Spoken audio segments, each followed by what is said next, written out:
Olá, tudo bem? Bem-vindos ao Mundo Cultural. Nesse vídeo eu comento sobre os deuses da morte em diferentes mitologias. Afinal, o que é a morte? Desde o começo da humanidade possuímos essa questão e, infelizmente, até hoje ninguém voltou dela para nos contar. Então, entre essa dúvida cruel, apresento a vocês o que alguns dos nossos povos antigos pensaram sobre. Bom, o primeiro é Mictlantecutli. Mictlantecutli foi um dos vários deuses astecas do submundo e aquele que governou o chamado Reino Mictlan, o Reino dos Mortos. Como a maioria das divindades astecas, ele foi associado a animais e, no seu caso, a aranhas, corujas e morcegos. Ele foi descrito como um esqueleto sujo de sangue com um colar de olhos. A história é a seguinte: Quetzalcoatl, humano, o deus asteca da criação e o doador da vida, desejou criar vida na origem de tudo, mas precisava dos ossos daqueles que viveram no mundo anterior. Mictlantecutli e a sua esposa, Mictecacihuatl, nossa esposa consegue ter um nome mais difícil que ele, foram enviados para o submundo em que o mundo foi criado. Eles protegeram os ossos que Quetzalcoatl procurava e, inicialmente, concordaram em dar-lhe os ossos. Quando o deus da criação se aventurou no submundo para recolher esses ossos, o deus dos mortos recusou e tentou manter o deus da criação no submundo. Quetzalcoatl conseguiu escapar com os ossos, mas quebrou vários no seu caminho para fora, o que explica por que as pessoas veem todas as formas e tamanhos. Mictlantecutli participava do canibalismo ritual e muitas vezes consumindo carne humana em torno do templo. Supai. Supai era o deus da morte e o governante do submundo Inca, de nome Ukhupacha. Supai governou uma raça de demônios e foi-lhe atribuída a morte, mas na mitologia Inca do submundo não estava necessariamente considerado um aspecto negativo da morte. Os Incas acreditavam que mananciais subterrâneos eram a ligação de suporte de vida entre os vivos e os mortos, levando a um profundo respeito por Supai e pelo submundo. Supai era muito semelhante ao diabo cristão, e o seu nome foi igualmente atribuído a Satanás pelos cristãos que se estabeleceram na América do Sul. E apesar de respeitado, esse deus da morte foi muito temido pelos Incas, e vários rituais foram conduzidos para pedir-lhe que não prejudicasse o povo. Essa tradição continua a ser seguida pelo povo Quichua, da América do Sul. Thanatos. Thanatos era o deus grego da morte não violenta. As suas irmãs, Keres, foram os espíritos do abate da doença. Ele foi odiado tanto por mortais como pelos deuses imortais do Monte Olimpo, até porque os mortais sabiam que ele viria mais cedo ou mais tarde, na maioria das vezes na velhice, e a sua chegada era sem aviso prévio e súbita. Thanatos foi descrito como um homem barbudo, com asas, semelhante a um anjo cristão, e muitas vezes levava uma espada ou uma tocha. Ele foi mencionado por Homero na Ilíada, assim como em numerosos textos da Grécia Antiga. Também poderia ser enganado, em alguns casos isso permitia a alguém ignorar a morte e tornar-se imortal. Isso ocorreu quando Sísifo prendeu Thanatos num saco para evitar a sua própria morte. Quando isso aconteceu, Ares, o deus da guerra, ficou irritado por ninguém estar morrendo como resultado das suas batalhas, até porque Thanatos estava preso. Então Ares libertou Thanatos e puniu Sísifo, fazendo carregar eternamente uma pedra até o topo de uma colina para vê-la rolar para baixo a cada tentativa. Dom. Dom era o senhor do isolamento e da morte na Irlanda. Ele viveu em sua casa ao largo da costa sudoeste da Irlanda. Disse que Dom causava tempestades no mar para os navios afundarem e ele pudesse atrair mais almas para o seu reino. Mas Dom não era um deus, era um homem mortal, filho de Milésios. A sua história é a seguinte: ele foi morto em batalha quando, juntamente com seus 3 irmãos, tentaram tomar a Irlanda para si. Tendo morrido no mar, ele passou a residir no local da sua morte e supervisionou a coleção das almas dos mortos. Acreditava-se que depois da sua morte, os mortos continuavam a andar na terra dos vivos como tons até ouvirem o som da corneta de Dom. Mengpo. Na mitologia chinesa, Mengpo é a Senhora do Esquecimento. Ela serve Diu, que é o reino chinês dos mortos. Quando uma alma está pronta para a reencarnação, é da responsabilidade de Mengpo fazer com que a alma esqueça sua vida anterior, bem como o seu tempo em Diu. Para ajudar as pessoas a esquecerem, ela fabrica um chá especial chamado Tea dos 5 sabores do esquecimento e oferece um copo a cada alma para beber. Ou seja, Mengpo não era exatamente uma deusa da morte, até porque se acreditava na encarnação nessa cultura. Bom, a amnésia permanente é imediatamente atingida pela alma depois de tomar o seu chá, para que ela possa continuar a sua viagem numa nova encarnação.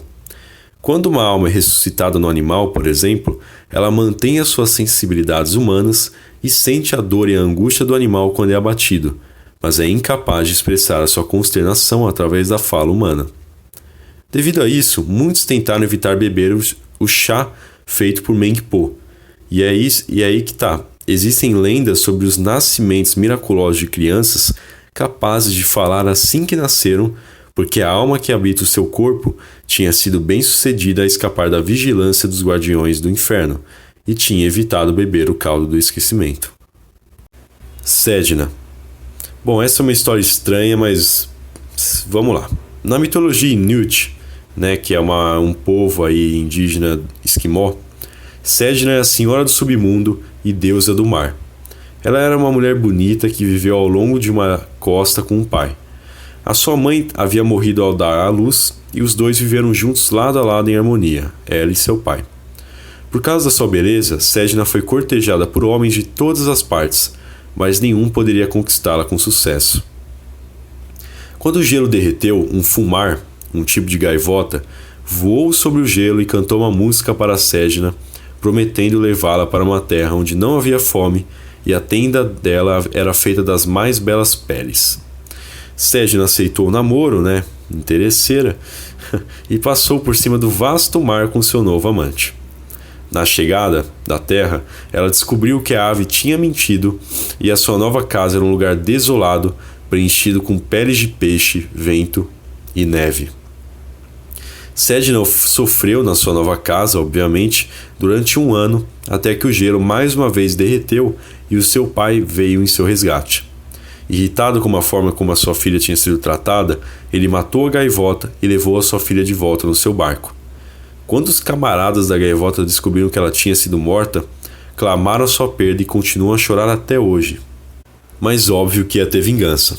Então eles foram para o ar, encontraram o barco em fuga e causaram uma grande tempestade nas ondas.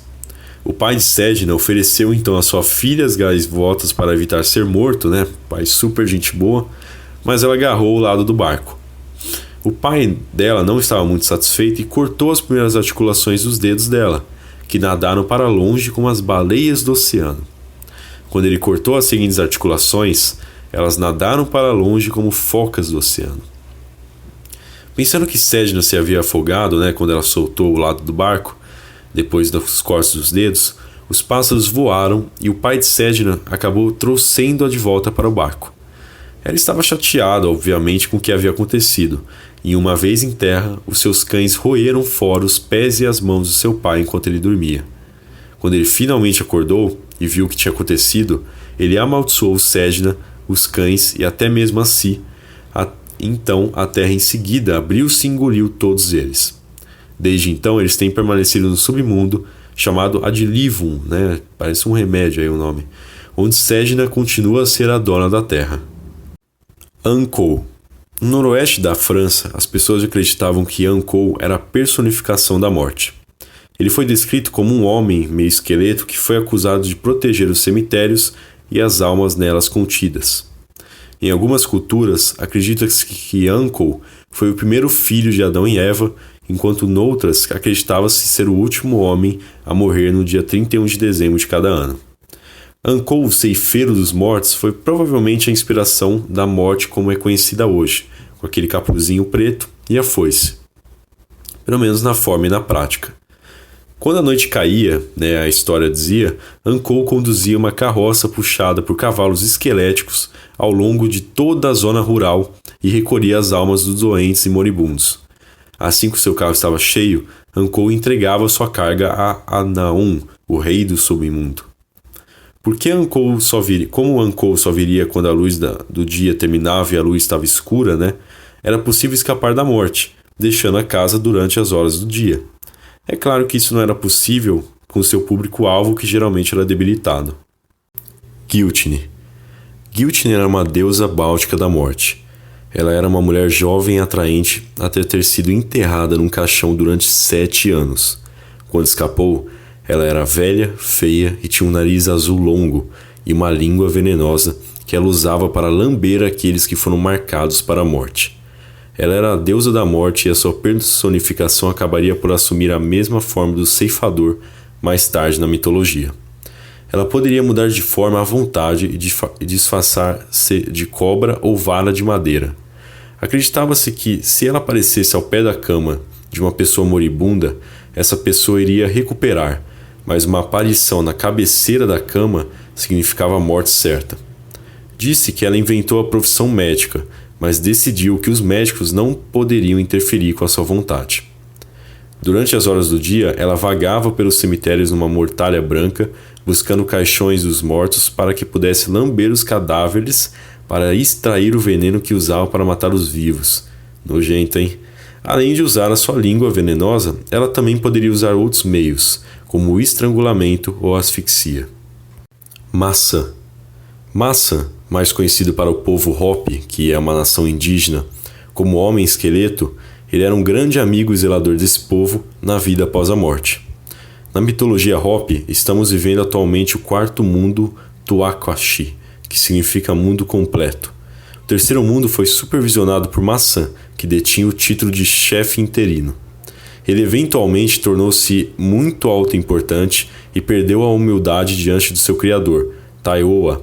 Por isso foi-lhe destituído o título e ele foi forçado a tornar-se a divindade da morte e do submundo. À medida que governava o submundo, Massa tornou-se o senhor dos mortos e da divindade de fogo e morte que deu fogo à humanidade. Quando o terceiro mundo foi destruído, Taioa decidiu que as pessoas do mundo deveriam ter uma segunda oportunidade, assim como Massa teve, e criou o quarto mundo. Ele nomeou Massa como guarda, protetor e zelador do quarto mundo. Ele ensinou às pessoas a arte da agricultura a fim de se estabelecer após a imigração. Aita. A versão etrusca da morte chamava-se Aita e era um demônio com a cabeça de um lobo. Aita levava as almas dos vivos para dentro do submundo, em cinzas, e mantinha-as lá sob o seu reinado. Ele tem sido retratado nas laterais de urnas funerárias como um homem barbudo com um gorro de pele feita a partir de uma pele de lobo. E o engraçado é que há muitas semelhanças entre Aita e Hades. Ambos têm mensageiros que lhe dão auxílio e esposas. Similaridades como essas são comuns às sociedades que foram absorvidas pela civilização romana, até porque os romanos tinham o hábito de incorporar as crenças das culturas dos seus povos conquistados nas suas próprias, para ajudar na assimilação.